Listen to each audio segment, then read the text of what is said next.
우리가 사도행전 1장 8절 말씀을 보면 오직 성령이 너희에게 임하시면 너희가 권능을 받고 예루살렘과 온 유대와 사마리아와 땅끝까지 이르러 내 증인이 되리라 라고 말씀을 하셨습니다. 그런데 사실 복음을 전하는 일에 있어서 누구에게 복음을 전할 것인가 하는 것은 이 시대에나 아니면 지금 우리가 살고 있는 이 시대에나 비슷한 문제가 되는 것 같습니다.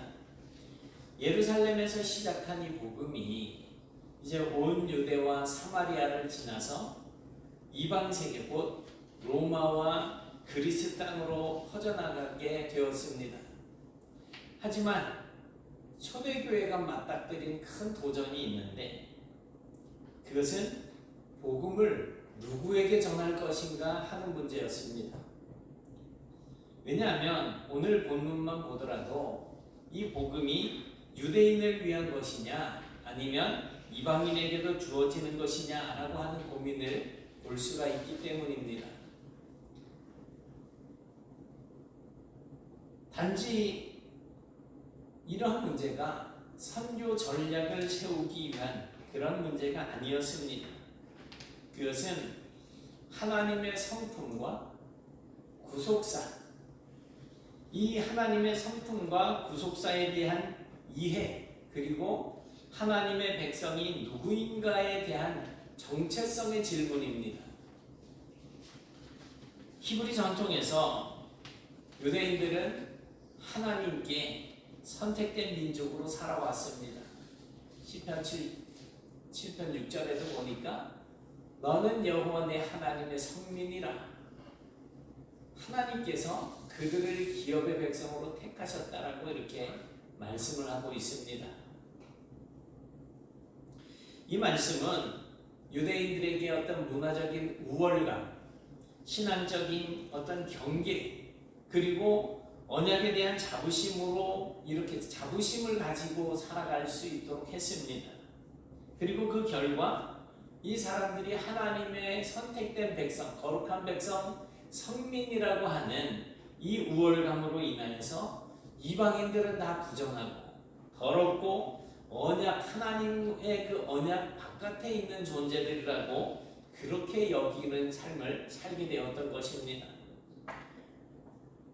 이 랍비들의 가르침, 그러니까 유대인들에게 전해져 내려오는 미드라시나 미시나나 이런 아니면 탈무드와 같은 이런 어떤 법전이나 이 책에 의하면, 문헌에 의하면 유대인이 이방인과 식사를 한 자리에서 같이 하는 것, 또 한 장소에서 같이 함께 생활하는 것, 심지어는 이방인들과 말을 섞는 것조차도 금기시 여겼습니다.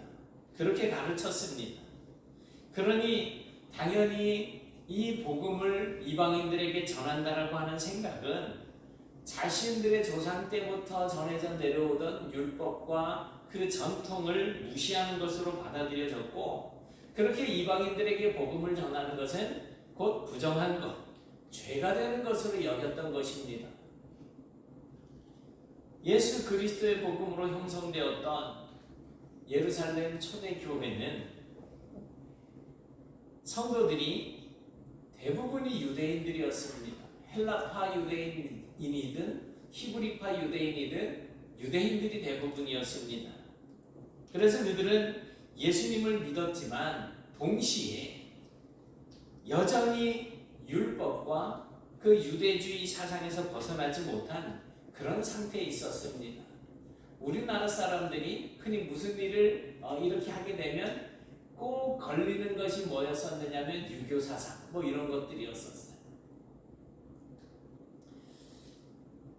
그런 상태에서 이방인들이 예수님을 믿는 것까지는 괜찮지만 그들이 구원을 얻으려고 한다면 자기들이 행해왔던 전통, 그 중에 할례, 이 할례를 받아야, 그리고 유대의 율법을 지켜야 한다라고 그렇게 주장을 했습니다. 이런 배경에서 사도 바울이 전한 오직 은혜로 말미암는 복음.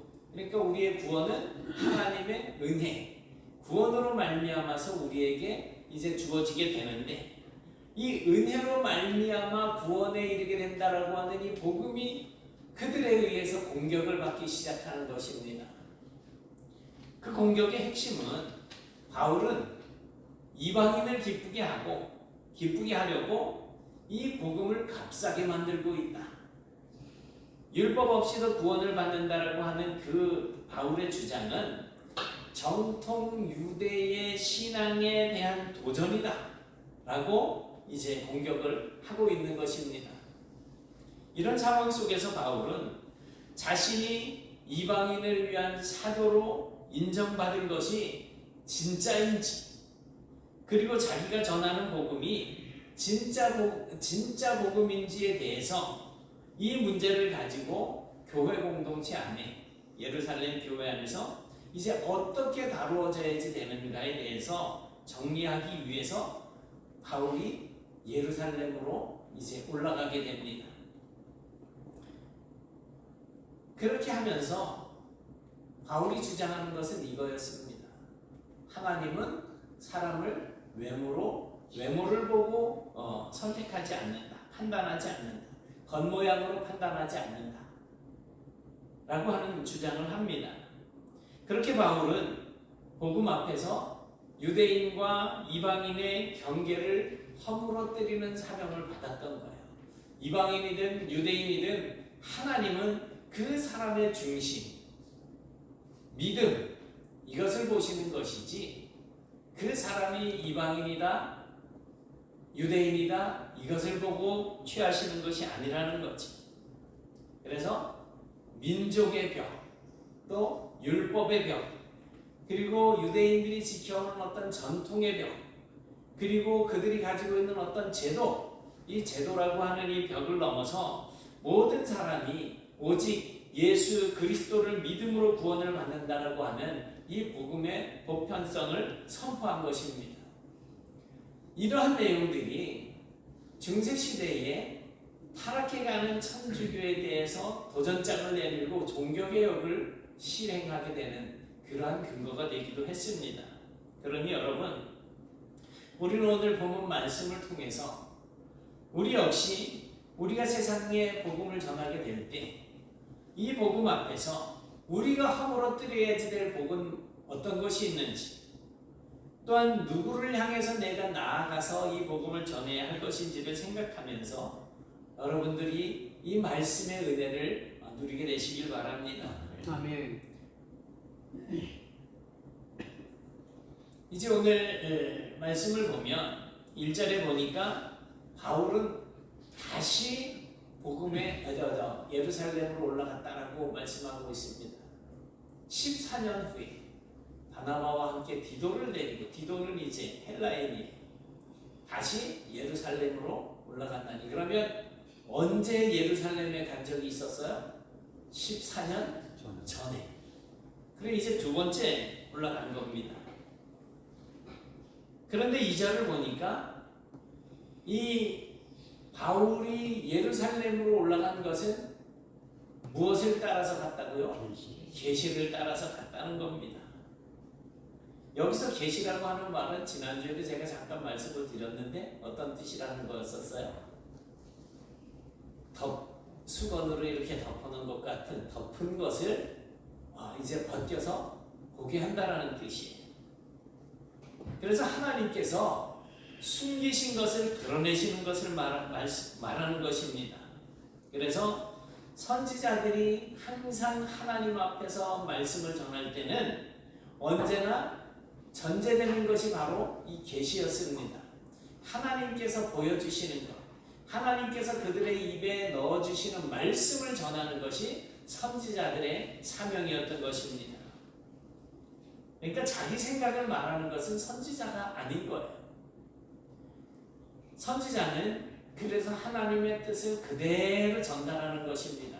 거기에 자기의 생각을 붙여서 설명하는 것도 아니고 하나님께서 주신 말씀 그대로 옮겨서 전달해 주는 게 선지자가 할 일인 거죠.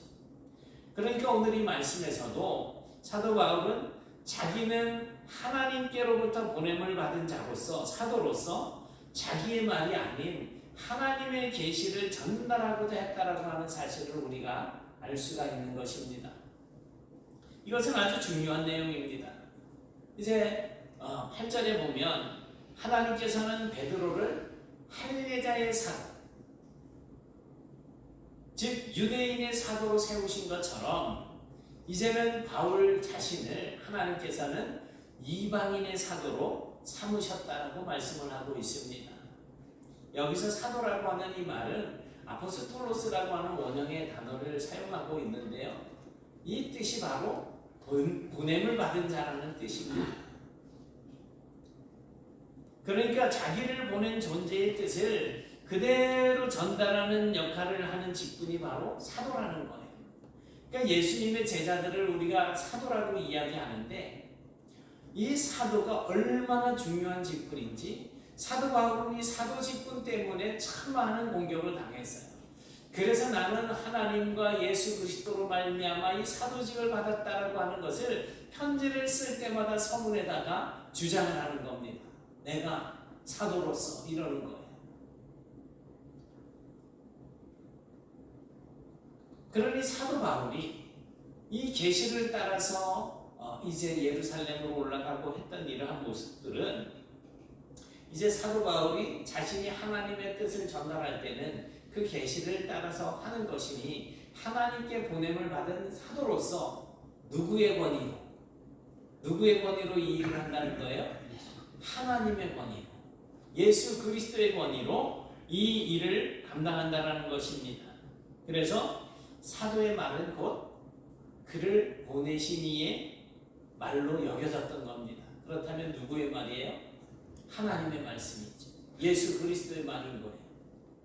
바울은 자신이 사람에게 세움을 받은 사도가 아니라 예수님께 직접 보냄을 받은 사도라고 그렇게 인식을 하고 있었습니다.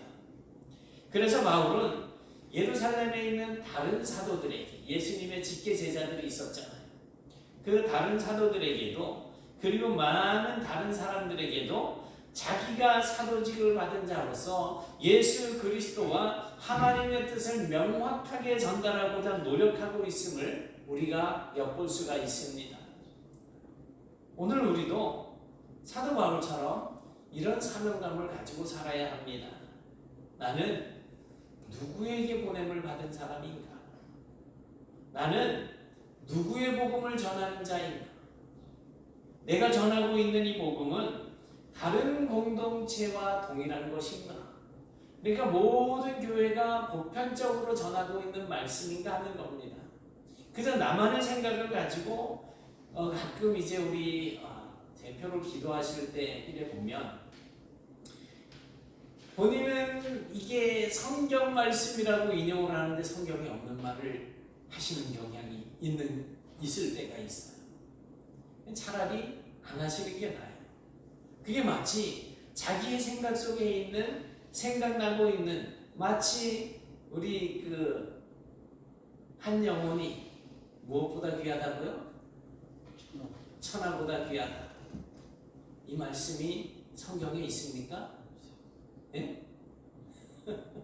그런데 한 생명을 천하보다 귀하게 여기시는 이렇게 이야기를 하면서 기도를 하잖아요. 근데 사실은 성경에서 정확하게 그렇게 표현하는 구절이 없어요.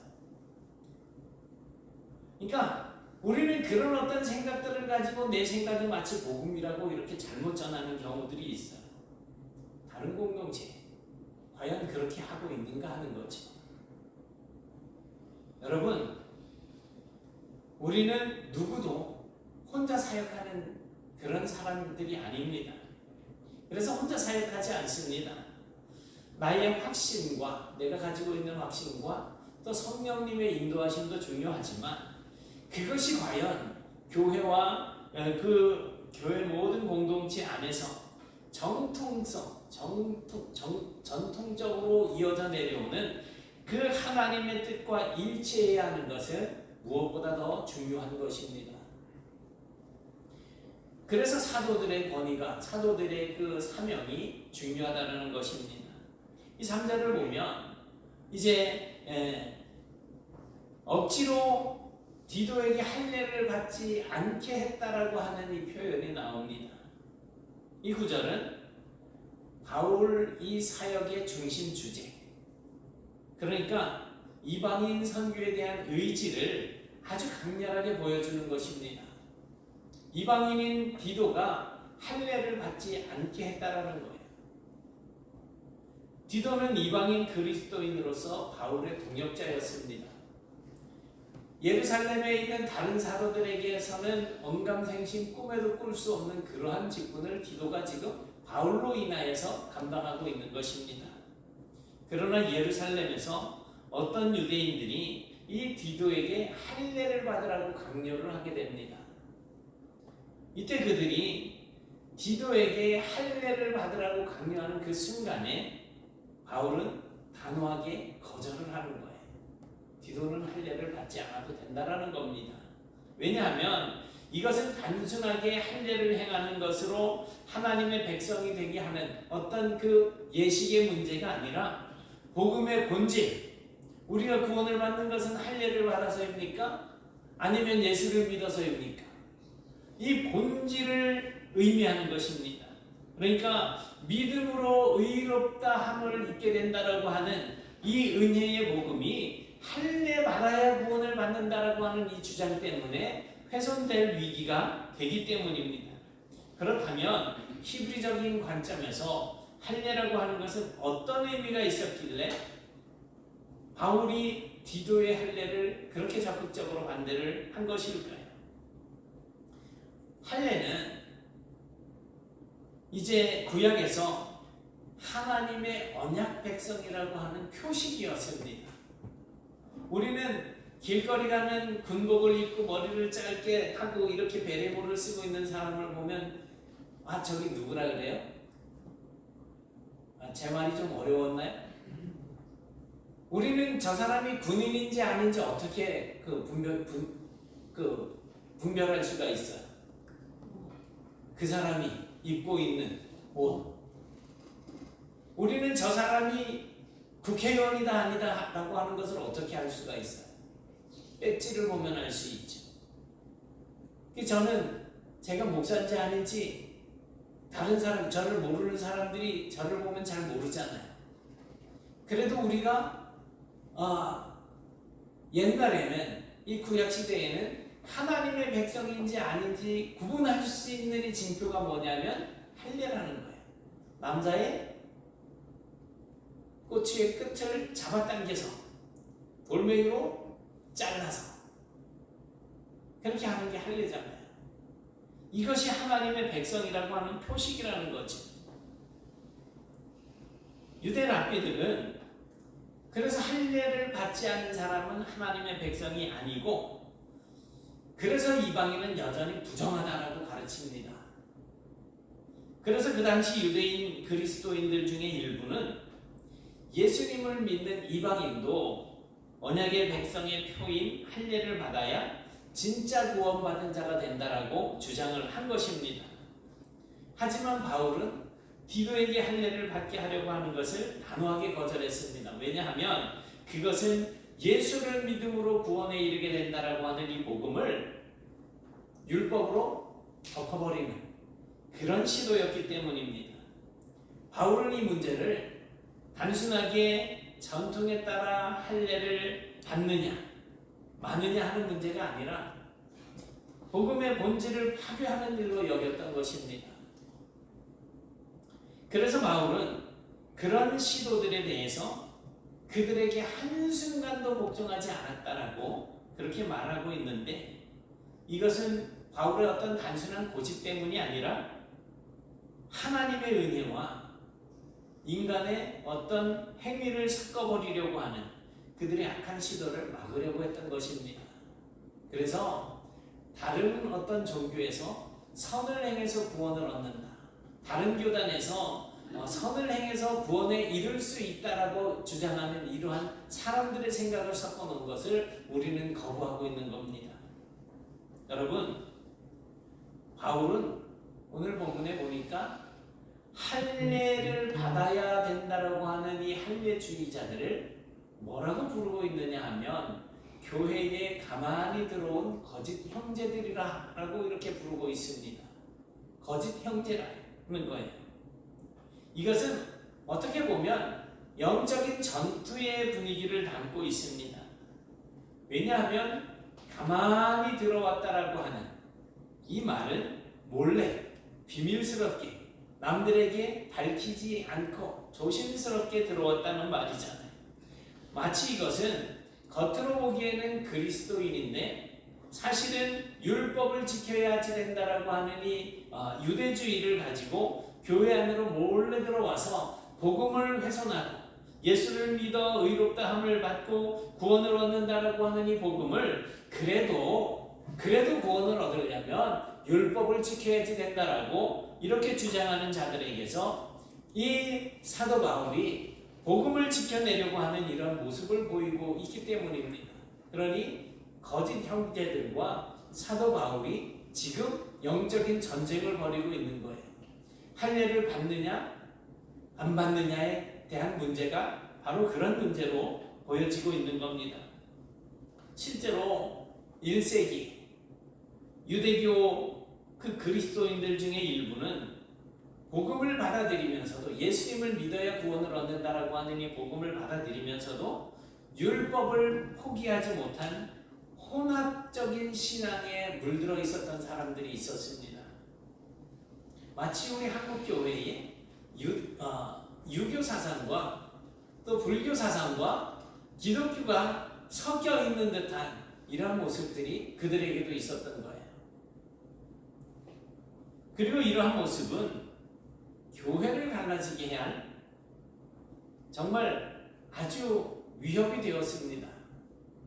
바울은 이런 율법주의자들의 시도를 명확하게 차단하고 있는 것입니다. 혹시 오늘 우리는 예수님을 믿는 것 외에 우리가 구원을 얻기 위해서 내가 하나님께 구원을 얻기 위해서 시도하는 다른 것들을 생각하면서 살고 있지 않은지 한번 되돌아보시기 바랍니다. 그런 것이 있다면 과감하게 쳐내고 오직 복음을 가지고 사는 그런 성도가 되시길 바랍니다. 아멘. 예수님은 마태복음 11장 28절에서 이렇게 말씀을 하십니다. 같이 보시겠습니다.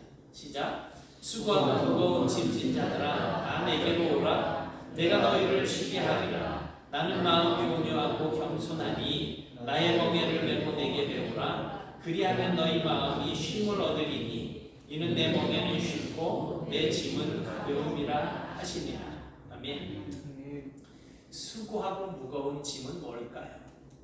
그리고 예수님이 말씀하시는 내 멍에는 쉽고 내 짐은 가볍다라고 하는 것은 무엇일까요? 우리는 복음이 자유라고 한다면 율법은 의무입니다. 율법은 지키지 않으면 안 되는 것들이에요. 사실 의무를 다한다는 것, 의무를 지킨다는 것은 쉽지 않습니다. 그리고 의무를 이행하는 것은 피곤합니다. 그래서 예수님은 수고하고 무거운 짐이라고 말씀하시는 것입니다. 주님께서 우리를 쉬게 하신다라고 하는 이 말씀이 바로 우리에게 은혜의 복음인 것입니다. 그러니 복음으로 충분하다라고 하는 확신을 가지고 사시길 바랍니다. 무엇이 확실한 것입니까? 내가 구원을 얻기 위해서 수고하고 애쓸 일이 없다라는 거예요. 우리가 수고하고 애쓰는 삶은 뭐예요? 구원을 얻었기 때문에 하나님의 백성다운 삶을 사는 것입니다. 내가 구원을 얻기 위해서 그 삶을 사는 것이 아니라는 거예요. 여러분, 복음은 완전합니다. 예수님이면 충분합니다. 거기에 그 어떤 것이 더 필요하지 않습니다. 그 어떤 눈에 보이는 행위나 노력이나 전통도 복음에다가 더할 수 없는 겁니다. 복음은 말씀을 통해서 우리에게 주시는 그것이면 충분하다라는 것입니다. 저와 여러분에게는 이 복음으로 말미암는 은혜, 이것으로 날마다 충만한 삶을 사는 성도가 되시길 축복합니다. 아멘. 여러분, 바울은 예루살렘의 유력한 이들, 이게 뭔 소리냐 하면 예루살렘 교회에 있는 예수님의 제자들, 사도들을 이야기하는 거예요. 그러니까 교회의 기둥과 같은 그 사도들을 이야기하면서 그들은 자기에게 아무것도 더하지 않았다라고 이야기를 합니다. 저 유력한 이들은 내게 의무를 더하여 준 것이 없다. 그러니까 자기가 전하는 복음이 사도들이 전하는 복음과 차이가 없다라는 거예요. 이렇게 전해야 된다, 저렇게 전해야 된다, 더 덮어준 것이 없다라는 겁니다. 이 말씀은 예루살렘에 있는 이 사도들이 바울이 전하는 복음의 부족함을 찾지 못했고 부족하게 여기지 않았다라는 뜻입니다. 그러니까 바울이 지금 이방인들에게 전하고 있는 이 복음은 예루살렘에 있는 사도들이 전한 복음과 본질적으로 다르지 않다라고 하는 사실이 공식적으로 확인되어지는 말씀입니다. 그렇기 때문에 사도들은 바울의 복음 사역을 의심하지 않았고 또 복음을 다르게 수정해 주거나 보완해 주지 않았습니다. 이것은 단순한 의견 일치를 이야기하는 것이 아닙니다. 바울이 전하고 있는 이 복음의 전통성과 바울이 사도의 직분을 행하고 있는 것이 예루살렘 교회 공동체로부터 공식적으로 인정되었음을 뜻하는 말입니다. 그러니 우리는 사도 바울이 전하고 있는 이 성경에 전부 몇 권의 신약 성경이 갑자기 여쭤보니까 또 답이 안 나오셔요. 참고 몇 권? 27권. 성경 66권인데 구약 39권, 신약 27권. 그 중에 13권을 사도 바울이 기록을 했어요. 그러니 이 사도 바울이 이렇게 사도의 직분을 행하고 있는 것이 공식적으로 인정되었다라고 하는 것은 사도 바울이 전하는 이 편지와 말씀들이 복음들이 공식적으로 복음이라고 하는 사실을 인정하고 있다는 것입니다. 하나님의 말씀이라는 거죠. 이 7, 8절을 보니까 베드로는 할례자 즉 유대인을 위한 사도이며 바울은 무할례자 즉 이방인을 위한 사도라고 표현을 하고 있는데 이것은 이방인과 유대인이 들어야 할 복음이 두 가지로 나뉘어져 있다라고 하는 뜻이 아니고 하나의 복음이 전해지는데 두 가지 통로를 통해서 이방인과 유대인들에게 전해지고 있다라는 말씀입니다. 세상은 넓고 김우중 씨가 말인 거예요. 세상은 넓고 할 일은 많다 그러는데 세상은 넓고 우리가 해야 할 일은 뭐예요? 복음을 전할 곳은 많다는 것입니다.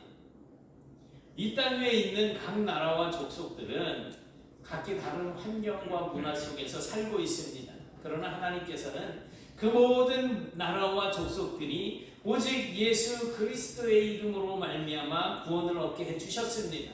이 세상에 그 어떤 이름으로도 구원을 얻을 만한 이름을 주신 적이 없다고 하셨습니다. 안상홍이 이만희 이런 사람들이 우리에게 구원을 줄 리가 없어요. 영생교의 교주 역할을 하다가 예전에 감옥에 들어갔다가 죽어서 나온 사람이 있어요. 조희성 씨라고 이미 고인이 됐죠. 그 사람이 구속이 돼서 호송차에 탑승을 할 때 그 영생교 사람들이 길에 쭉 늘어서가지고 막 울고 막 부르짖을 때 어떤 여인이 소리 지르는 그 장면이 제 귀에 아직도 생생해요.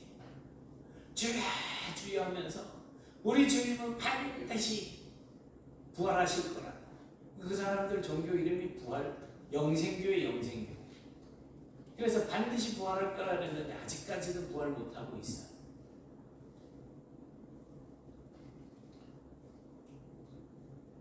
그들에게 전해야 할 복음은 하나입니다.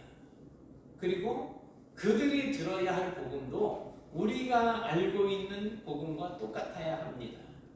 그러나 그 복음을 전달할 사람과 전해야 할 현장은 다를 수 있습니다. 그래서 하나님은 각기 다른 사도들에게 다른 사람들, 다른 문화, 다른 언어를 사용하고 있는 그 자리에 사역을 마련해 주신 것입니다. 8절에서 보듯이 예루살렘 교회에 있는 사도들은 유대인들에게, 그리고 바울은 헬라와 로마 세계의 이방인들에게 복음을 전하도록 하신 것입니다. 그리고 중요한 것은 하나님께서는 이 두 사역에 똑같은 은혜, 동일한 은혜를 주셨다라고 하는 것입니다.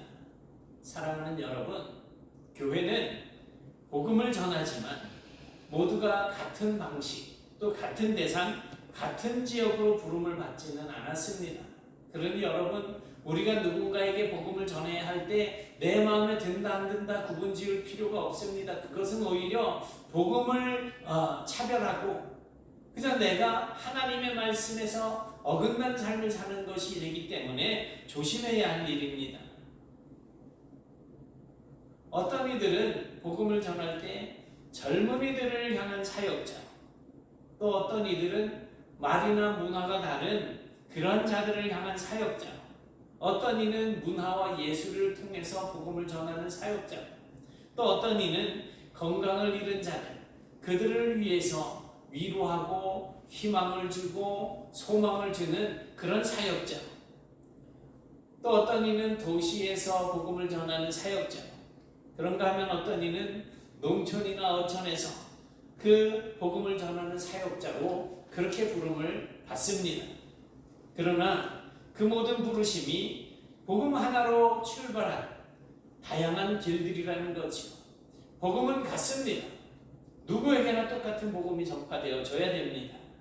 그리고 더 중요한 것은 우리도 바로 그 복음을 맡은 자들, 곧 주님께로부터 보냄을 받은 자들이라고 하는 사실을 기억하셔야지 됩니다. 마태복음 28장에 보니까, 마태복음 28장에 보면 그러므로 너희는 가서 모든 민족을 제자로 삼아 아버지와 아들과 성령의 이름으로 세례를 베풀고 내가 너희에게 분부한 모든 것을 가르쳐 지키게 하라. 볼지어다 내가 세상 끝날까지 너희와 항상 함께 있으리라 라고 말씀을 하십니다. 바울이 이방인의 사도로 부름 받았듯 우리도 하나님께서 정해주신 나의 자리에서, 나의 언어, 내가 복음을 전해야 할 대상에게 복음을 전해야 할 사명자들입니다. 주님께서 우리를 보내셨잖아요. 가서 모든 민족을 제자로 삼아라. 이것은 그때 12명의 제자들에게만 주시는 말씀이 아니고 오늘 이 말씀을 접하는 우리들에게 주시는 사명이라는 거예요. 그렇다면 우리도 보냄을 받은 자라고 하는 이 사명을 가지고 살아야 합니다. 그때 주님께서 원하시는 것은 얼마나 많은 것을 했느냐가 아니라 얼마나 맡겨진 그 사명의 자리에 서서 충실하게 그 사명을 감당했느냐 하는 것을 보는 것입니다. 이것은 마치 5달란트, 2달란트, 1달란트를 맡았던 자들이 각각 자기가 할 수 있는 일을 했던 것과 진배가 없습니다. 5달란트는 5달란트를 더 남겼고 2달란트 맡은 종은 2달란트를 더 남겼으나 1달란트 맡았던 자는 그것을 수건에 싸서 땅에 묻어놨다가 주인이 돌아왔을 때 돌려주었잖아요. 그런데 그를 보고 악하고 게으른 종이라고 주님께서 책망을 하시지 않습니까? 우리는 내가 받은 것이 어떤 것이든지 간에 어떠한 자리에 있든지 간에 그것을 감당하는 그런 삶을 살아야 할 것입니다. 충실해야지 되는 거예요. 이런 충실한 사명자들이 되실 수 있기를 축복합니다. 바울은 자기 자신을 이방인을 위한 사도라고 고백을 합니다. 그는 유대인 중에 유대인이었고 율법에 누구보다도 열심이었고 전통과 혈통으로 치자면 사도 중에서도 모든 사도들 중에서도 가장 뛰어난 배경을 가진 사람이었습니다. 그런 그가 율법을 이방인을 향해서 복음을 들고 나아갔습니다. 율법이 없는 이방인들을 향해서 복음을 들고 나갔습니다. 그가 복음을 전하던 자리에는 그래서 문화적인 충돌이 일어났습니다. 정체성의 위기가 있었고 또 교회 공동체 내부에 바울로 인한 긴장감이 도사리고 있었습니다. 그럼에도 불구하고 바울은 자신을 보내신 하나님의 뜻을 전하는 말을 두려워하지 않았습니다. 하나님의 은혜를 붙들었고 사람의 기준과 편견을 넘어서 오직 주님께서 주신 그 복음을 따랐던 것입니다. 복음은 언제나 경계를 넘는 진리입니다. 복음은 유대인에게만 머물지 않고 이방인에게도 똑같은 은혜로 주어졌습니다. 복음은 한 민족, 한 언어, 한 계층을 위한 것이 아니라 온 세상과 모든 피조물을 위한 하나님의 구원에 관한 메시지입니다. 바울은 그 진리를 지키기 위해서 할례를 강요하는 자들과 싸웠고 예루살렘 사도들과 연합을 이루었고 자신의 사도직을 사람이 앞에 아닌 하나님 앞에서 확증을 받았습니다. 그렇게 바울은 이방 세계 전체를 복음으로 뒤흔드는 하나님의 도구로 쓰임을 받았습니다. 오늘 우리는 몇 가지 질문 앞에 서 있어야 될 것 같습니다. 여러분은 과연 누구를 기쁘시게 하는 삶을 살고 계십니까? 그리고 여러분들이 받은 그 복음을 지키기 위해서 어떤 일을 함수하고 계십니까? 여러분은 어느 영역, 어떤 사람들, 어떤 문화 속으로 복음을 들고 들어가야 되겠습니까? 우리는 모두 오늘 이 시대에 여러분의 부모님, 여러분의 자녀들, 여러분의 친구, 여러분의 친척, 이웃들에게 바울처럼 보냄을 받은 사람들입니다. 올해 우리가 최소한 한 명 이상 전도합시다 하고 계시겠죠? 이것이 그저 목사가 이 빈자리를 채우기 위한 어떤 그냥 교회를 운영하는 그런 방식이 아니라 저는 교회를 운영해 본 적이 없어요. 여태까지. 이렇게 했으면 좋겠습니다. 저렇게 했으면 좋겠습니다.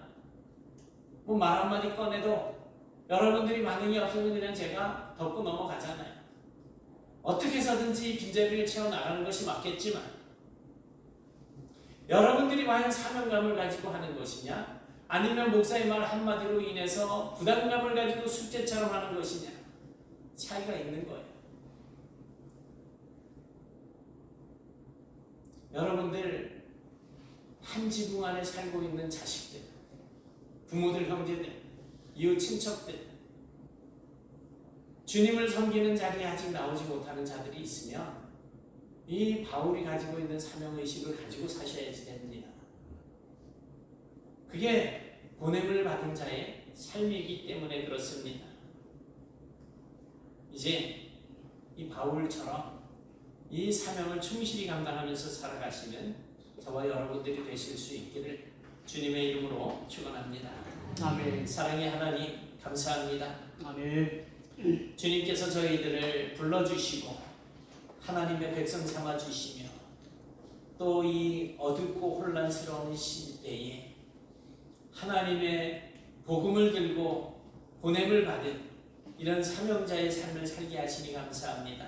아멘. 하나님 이 귀한 직분에 대한 사명감을 저희들이 가지고 하나님의 영광을 위해서 충실한 삶을 살아갈 수 있도록 도와주시되 세상과 적당하게 타협하는 것이 아니라 이 복음을 지키기 위해서 정말 우리의 목숨도 아끼지 않는 그런 삶을 살아갈 수 있도록 도와주시고 세상에 어떠한 그러한 흥미있는 일들이나 내가 좀 더 낙있는 삶을 살기 위해서 복음을 떠나거나 하나님을 등지고 살아가는 삶이 되지 않게 도와주옵시고 오늘 사도 바울처럼 정말 복음을 지키기 위해서는 정말 어떠한 경우에도 타협하지 아니하는 이러한 모습으로 저희들이 이 땅을 살아가면서 하나님의 뜻을 이루고 하나님의 영광을 드러내는 삶을 살아갈 수 있는 주의 복된 일꾼들이 되게 하여 주시옵소서. 예수님 이름으로 기도드리옵나이다.